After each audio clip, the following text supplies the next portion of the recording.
العزیزیہ case میں بھی میاں نواز شریف بری ہو گئے ہیں، آپ کیا کہیں گے؟ الحمدللہ حق سچ کی جیت ہے۔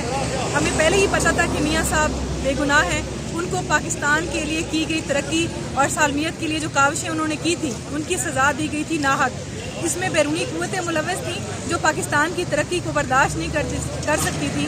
انہوں نے پاکستان کو جو چلتی ہوئی پٹڑی پہ پاکستان دوڑ رہا تھا، ایشین ٹائیگر بننے کے قریب تھا، اس کو ڈی ریل کرنے کے لیے انہوں نے پاکستان سے دشمنی کی ہے، میاں نواز شریف سے صرف دشمنی نہیں کی۔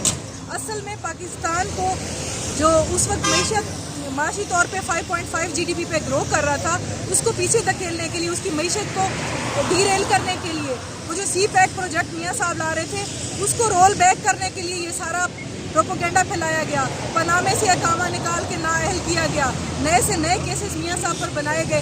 لیکن الحمدللہ آج حق اور سچ کی جیت ہوئی، اور یہ جیت یقینی تھی کیونکہ آخرکار سچ سامنے آ کر رہتا ہے۔ حقیقت چھپ نہیں سکتی بناوٹ کے اصولوں سے، خوشبو آ نہیں سکتی کبھی کاغذ کے پھولوں سے۔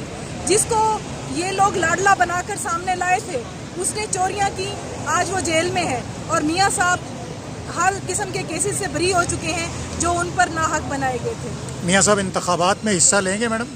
انشاءاللہ، اور انشاءاللہ دوبارہ وزیر اعظم بنیں گے اور پاکستان کو دوبارہ ترقی کی طرف راہوں پہ دوبارہ گامزن کریں گے، اور ہماری معاشی ترقی 5.5 سے بھی بڑھے گی۔ کیا ہماری معیشت سنبھل پائے گی؟ الحمدللہ۔ آپ کو یاد ہے 2013 میں جب لوڈ شیڈنگ کے اندھیرے تھے، ہم کہتے تھے 1 گھنٹہ بجلی آتی ہے اور 1 گھنٹہ بجلی جاتی ہے۔ اس وقت پاکستان کی جو معیشت کا حال تھا ہم سب سے چھپا ہوا نہیں ہے۔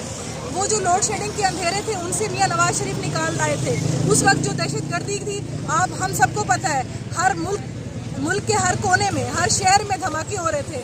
میاں صاحب نے دہشت گردی پہ قابو پایا، لوڈ شیڈنگ کی کمی کو انہوں نے پورا کر دیا، اور پاکستان میں جو اضافی بجلی کی پیداوار تھی وہ پاکستان کے بجلی کے سسٹم میں شامل کی، اور الحمدللہ اب بھی میاں نواز شریف دوبارہ سے معاشی ترقی کی راہوں پہ پاکستان کو گامزن کریں گے۔ بہت شکریہ جی میڈم۔ اب آپ بھی بتائیے گا کہ آج میاں نواز شریف صاحب بھی اس کیس سے بھی باعزت بری ہو گئے ہیں۔ الحمدللہ، آپ سب کو مبارک ہو۔ آج حق سچ کی جو ہے وہ فتح ہوئی ہے، اور میں آج 3-4 گھنٹے کورٹ کے اندر ہی تھی میاں صاحب کی ہیئرنگ میں۔ میں ساری سن رہی تھی، بار بار نان تھے جنہوں نے یہ جھوٹا پلندہ میاں صاحب کے اوپر لگایا ہوا تھا۔ آج سے نہیں، 7 سال سے یہ اس کیس میں وہ پیشیاں بھگت رہے تھے۔ الحمدللہ ان کو جواب نہیں دینا آیا، بالکل بھی جواب نہیں دینا آیا۔ بار بار وہ تھوڑی دیر کا ٹائم لے رہے تھے الحمدللہ ایٹ دی اینڈ میاں صاحب سرخرو ہو گئے، اور انشاءاللہ تعالیٰ اب میاں صاحب دوبارہ اس ملک کو ترقی کی راہ پر گامزن کریں گے۔ اب اگر اقتدار میں میاں صاحب آتے ہیں تو آگے کیا حالات ہوں گے؟ آپ کیا سمجھتے ہیں؟ انشاءاللہ تعالیٰ دیکھیے، آپ نے 2013 سے 2018 کا ٹائم بھی دیکھا ہے نا، تو ایک منٹ رحمت جی، 2013 سے لے کر 2018 کا دور بھی دیکھا ہے نا کہ الحمدللہ ہر چیز ایک ٹریک پر چل پڑی تھی، لیکن ایک نااہل اور کرپٹ ٹولہ وہ ہمارے اوپر مسلط کیا گیا تھا۔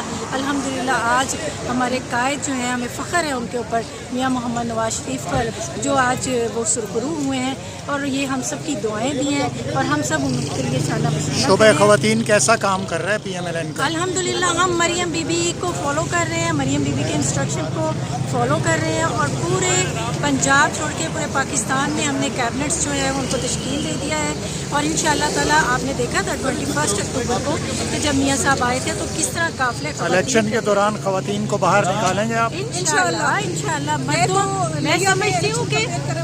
میں سمجھتی ہوں کہ مردوں کے مقابلے میں سے عورتیں زیادہ اچھے طریقے سے کمپیٹ کریں گی۔ وہ تو ویسے ہی میڈم 52% ہے، ہاں جی، تو آپ کا ووٹ بہت کاؤنٹ کرتا ہے۔ اگر آپ بھی ہمارا زیادہ ہے تو انشاءاللہ تعالیٰ آپ کو پتہ ہے نا کہ خواتین جو ہے وہ جو بھی ذمہ داری ان کو ملتی ہے نا وہ زیادہ اچھے طریقے سے نبھاتی ہے۔ جی بہت شکریہ۔ Thank you.